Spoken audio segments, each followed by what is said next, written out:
আসসালামু আলাইকুম। আমি সোনিয়া, বাংলাদেশ টেকনিক্যাল এডুকেশন বোর্ডের graphic design skill level 4 certified trainer assessor. Graphic design basic to advance কোর্সের আজকে আমাদের 14 নাম্বার ক্লাস।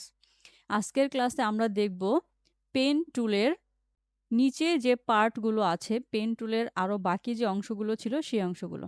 13 নাম্বার ক্লাসে আমরা পেন টুল দেখেছিলাম, শেপ মুডে শুধু পেন টুলটা আমরা দেখেছি। আজকে আমরা পেন টুলের বাকি যে মুডগুলো রয়েছে অথবা পেন টুলের বাকি যে অপশনগুলো রয়েছে সেগুলো আমরা দেখব শেপ মুড থেকেই। ওকে, পেন টুলটা আমরা অলরেডি দেখেছি। আমরা আজকে দেখব freeform pen tool, curvature tool, add anchor point tool, delete anchor point tool এবং কনভার্ট পয়েন্ট টুল। এই ফ্রি ফ্রম পেন টুল অথবা বাকি যে টুলসগুলো আছে এইগুলো ইউজ করার জন্য আমাদের পেন টুল দিয়ে কিছু ড্র করতে হবে। অলরাইট, ফ্রি ফ্রম পেন টুলের কাজ হচ্ছে ফ্রি হ্যান্ড শেপ তৈরি করা, যেটা আমরা অলরেডি এখানে আমাদের লেসো টুল দিয়ে আমরা বেসিক সিলেকশনে ফ্রি হ্যান্ড সিলেকশন করতে পেরেছিলাম। ঠিক সেমভাবেই ফ্রি ফ্রম পেন টুলের কাজ হচ্ছে ফ্রি হ্যান্ড শেপ তৈরি করা। এটা আমরা হাত ঘুরিয়ে ঘুরিয়ে আমরা একটা শেপ ক্রিয়েট করতে পারি, কিন্তু পেন টুলের মতো এটার শেপটা এতটা অ্যাকুরেট সুন্দর হয় না। আমরা অবশ্যই শেপ মুড সিলেক্টে রেখে ফ্রি ফ্রম পেন টুল নিয়ে এখান থেকে ফ্রি হ্যান্ড একটি শেপ তৈরি করব। আমাদের হাতটা যেভাবে আমরা ঘোরাবো সেভাবে একটি শেপ ক্রিয়েট হবে। ওকে, তো এই শেপে আমরা একটা কালার দিব কিভাবে আমরা অলরেডি জানি। অপশন বারে ফিল থেকে আমি একটা কালার দিলাম এবং স্ট্রোক কালার আমি চাইলে নান করে দিতে পারি। তো এটা হচ্ছে ফ্রি ফ্রম পেন টুলের কাজ, ফ্রি হ্যান্ড শেপ তৈরি করা। এটার শেপটা খুব একটা অ্যাকুরেট হয় না। যেখানে শুরু প্রত্যেকটা শেপকে আমরা সেখানে শেষ করে দিব। আমরা চাইলে এটার কালারটা একটু চেঞ্জ করে দিতে পারি, একটু ডিপ। এটার কালারটা আরেকটু ডিপ করে দেই। ওকে, এই তিনটাকে একসাথে ড্র্যাগ করে কন্ট্রোল টি দিয়ে ট্রান্সফর্ম সিলেকশন করে আমরা প্রয়োজনীয় মতো অ্যাডজাস্ট করতে পারি। এটা হচ্ছে ফ্রি ফ্রম পেন টুলের কাজ। ফ্রি ফ্রম পেন টুলের কাজ খুব একটা ইমপ্লিমেন্ট হয় না, কারণ এটা একেবারেই বেসিক একটা টুলস। এটা দিয়ে নর্মাল হচ্ছে ড্রয়িং করার জন্য ব্যবহার হয়। পেন টুলটাই হচ্ছে আমাদের মোস্ট ইম্পর্ট্যান্ট টুল এবং এটাই শেপ এবং পাথের ক্ষেত্রে ব্যবহার হয়। ওকে, তারপরে আছে আমাদের কার্ভেটর টুল। এটার কাজ হচ্ছে কার্ভ শেপ তৈরি করা। কার্ভ শেপ আমরা একেবারে হিস্টোরি প্যানেল থেকে নিউতে চলে গেলাম। হিস্টোরি আমরা রিমুভ করে দিলাম এবং একটি ব্ল্যাঙ্ক লেয়ার নিব।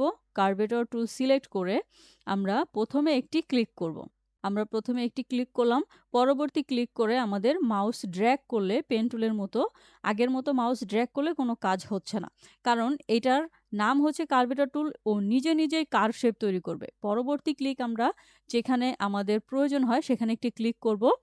এর পরবর্তীতে 3 নাম্বার ক্লিক আমরা যখন করব তখন ও নিজে থেকেই আমি যতটুকু দূরত্বের লম্বা শেপটি নিয়েছিলাম বা দ্বিতীয় ক্লিক করেছিলাম ততটুকু দূরত্ব একটি অ্যাঙ্গেল রেখে সে নিজে থেকেই কার্ভ করে দিব।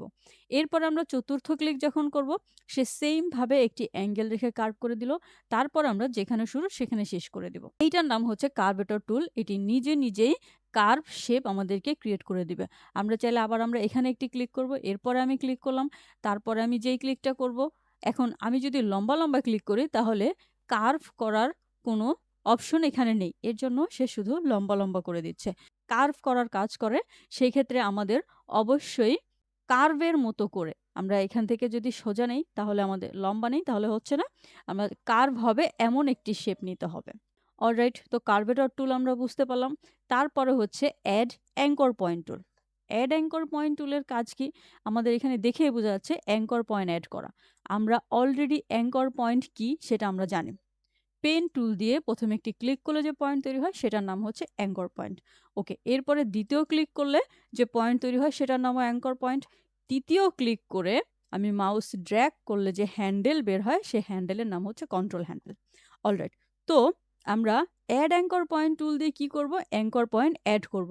যেমন এখানে আমি একটি শেপ নিয়েছি, আমি নিচের দিকে একটি রাউন্ড করেছি, কিন্তু আমি এখন চাচ্ছি উপরের দিকেও রাউন্ড করব। তাহলে উপরে আমরা অ্যাড অ্যাঙ্কর পয়েন্ট টুল নিয়ে আমি এই উপরের যে শেপটা আছে সেই শেপের মিডলে একটি ক্লিক করব। দেখেন শেপের কাছাকাছি চলে গেলে আমার প্লাস সাইন চলে আসে। তো আমি এখানে একটি ক্লিক করলাম, একটি অ্যাঙ্কর পয়েন্ট হলো, পাশাপাশি আমার ২ টা কন্ট্রোল হ্যান্ডেলও হলো। কারণ আমার যাতে করে আমি পরবর্তীতে এই শেপটাকে কন্ট্রোল করতে পারি। তো আমরা অ্যাড অ্যাঙ্কর পয়েন্ট টুল নিলাম, নেওয়ার পরে একটি অ্যাঙ্কর পয়েন্ট ক্রিয়েট করলাম। এখন আমরা এই অ্যাঙ্কর পয়েন্টে ক্লিক করে তারপরে আমরা শেপটাকে মডিফাই করতে পারবো। এইটা হচ্ছে অ্যাঙ্কর পয়েন্ট টুলের কাজ। অ্যাঙ্কর পয়েন্ট টুল মূলত আমি পেন টুল দিয়ে কোনো একটা শেপ ক্রিয়েট করলাম। পেন টুল দিয়ে আমরা কোনো একটা শেপ ক্রিয়েট করার পরে আমি যদি সেই শেপটাকে আরেকটু মডিফাই করতে চাই, সেই ক্ষেত্রে আমাদের অ্যাড অ্যাঙ্কর পয়েন্ট টুলটি কাজ করে। আমি এইটাতে ফিল কালার দিব, যাতে করে আমরা এই ডিজাইনটা বুঝতে পারি। তো আমরা ফিলে একটি কালার দিলাম এবং স্ট্রোক কালার নান করে দিলাম, এভাবে করে। তো এখন এইটাতে আমি অ্যাড অ্যাঙ্কর পয়েন্ট অ্যাড করে আরও এই শেপটাকে মডিফাই করতে পারবো। আমরা অ্যাড অ্যাঙ্কর পয়েন্ট টুল নিব, এরপর আমি এখানে অ্যাঙ্কর পয়েন্ট অ্যাড করলাম। যেইখানে ক্লিক করব প্লাস সাইন আসলে আমরা বুঝতে পারবো এখানে অ্যাঙ্কর পয়েন্ট হবে। আর যদি আমি এখানে চলে আসি, আমার দেখেন এখানে কিন্তু প্লাস সাইন আসে না। এইটা কি হয়েছে, আমার অ্যাঙ্কর পয়েন্টটা ফিল আপ হয়ে গেছে, মানে অ্যাঙ্কর পয়েন্ট আমি সিলেক্ট করতে পারবো। দ্যাট মিনস কোনো অ্যাঙ্কর পয়েন্টের উপরে আমি আরেকটা পয়েন্ট তৈরি করতে পারবো না, অবশ্যই তার আশেপাশে তৈরি করতে পারবো। তাহলে এখানে আমি আরেকটা অ্যাঙ্কর পয়েন্ট তৈরি করলাম, ওকে। তারপরে এখানে আমি আরও একটা অ্যাঙ্কর পয়েন্ট তৈরি করলাম। এইভাবে করে আমার যতগুলো অ্যাঙ্কর পয়েন্ট প্রয়োজন আমরা অ্যাড করলাম। কেন করলাম? পরবর্তীতে আমি সেই অ্যাঙ্কর পয়েন্ট ধরে আমার ডিজাইনটাকে যাতে মডিফাই করতে পারি। দেখেন, প্রত্যেকটা অ্যাঙ্কর পয়েন্টকে আমরা মডিফাই করতে পারবো। এর জন্য আমাদের অ্যাঙ্কর পয়েন্ট নেওয়াটা প্রয়োজন।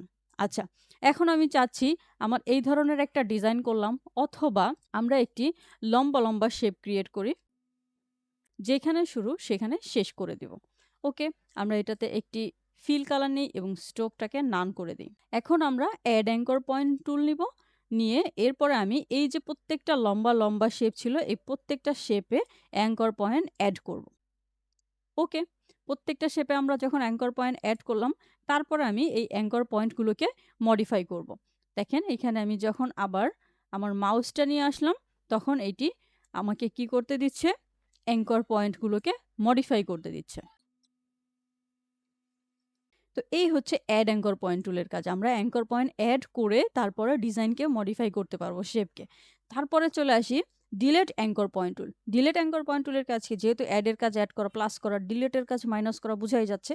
তাহলে আমার যে অ্যাঙ্কর পয়েন্টগুলো দরকার নেই, সেই পয়েন্টের উপরে চলে গেলে আমার ডিলেট সাইন চলে আসতেছে। আমরা জাস্ট ক্লিক করে অ্যাঙ্কর পয়েন্টগুলোকে ডিলেট করে দেব। দেখেন, আবার আগের অবস্থানে চলে আসলাম। এটা কখন ব্যবহার হয়? আমাদের কোনো একটি ডিজাইনের ক্ষেত্রে আমরা যদি ওই ডিজাইন থেকে কিছু শেপ বা কিছু অ্যাঙ্কর পয়েন্ট ডিলিট করতে চাই, তখন আমাদের এই ডিলিট অ্যাঙ্কর পয়েন্টটি প্রয়োজন হয়। যখন আমরা প্রপারলি ডিজাইনের কাজে চলে যাব, তখন আমরা এগুলোর ইমপ্লিমেন্টেশনগুলো পাবো, প্লাস করব কখন, মাইনাস করব কখন অ্যাঙ্কর পয়েন্টগুলো। অলরাইট, এরপরে চলে আসি কনভার্ট পয়েন্ট টুল। কনভার্ট মানে তো আমরা বুঝতে পারতেছি যে কোনো কিছুকে কনভার্ট করা। এখন যেহেতু আমরা পেন টুল নিয়ে কাজ করতেছি, পেন টুল দিয়ে একটি শেপ তৈরি করলাম। এই শেপকে কনভার্ট করার কাজ হচ্ছে কনভার্ট পয়েন্ট টুলের। এই শেপটি আছে লম্বা। আমরা যখন কনভার্ট অ্যাঙ্কর পয়েন্ট টুলটি অ্যাঙ্কর পয়েন্টের কাছে নিয়ে যাচ্ছি, তখন দেখেন আমাদের মাউসের কার্সরটি চেঞ্জ হয়ে যাচ্ছে। তো আমরা এখন এই শেপটাকে যদি মাউস ক্লিক করে ড্র্যাগ করি, শেপটি ছিল কর্নারে, এখন আমরা কনভার্ট করে সেটাকে মডিফাই করে আমরা এইটাকে রাউন্ড শেপে পরিণত করতে পেরেছি, কনভার্ট করে। তো এইটার কাজ হচ্ছে কর্নারকে কার্ভ করা এবং কার্ভকে কর্নার করা। তো আমার এখানে কর্নার ছিল, আমি মাউস ক্লিক করে ড্র্যাগ করে এটিকে কার্ভ করেছি। আমি যদি কোনো কার্ভ ডিজাইন করি, সেটাকে চাচ্ছি আমার এখানে এখন কর্নার প্রয়োজন, তাহলে আমরা কনভার্ট অ্যাঙ্কর পয়েন্ট টুল দিয়ে কার্ভের উপরে এসে জাস্ট একটি ক্লিক করলে সে আমার কার্ভ শেপটি কর্নার অ্যাঙ্কর পয়েন্টে বা ডিজাইনে মডিফাই করে দিবে। আশা করি এতটুকু আমরা বুঝতে পেরেছি। এগুলোর কাজ যখন আমরা ইমপ্লিমেন্ট করব প্রত্যেকটা ডিজাইনে, তখন আমরা ক্লিয়ারভাবে বুঝতে পারবো। আজকের ক্লাস এই পর্যন্তই। ভালো থাকবেন। আসসালামু আলাইকুম।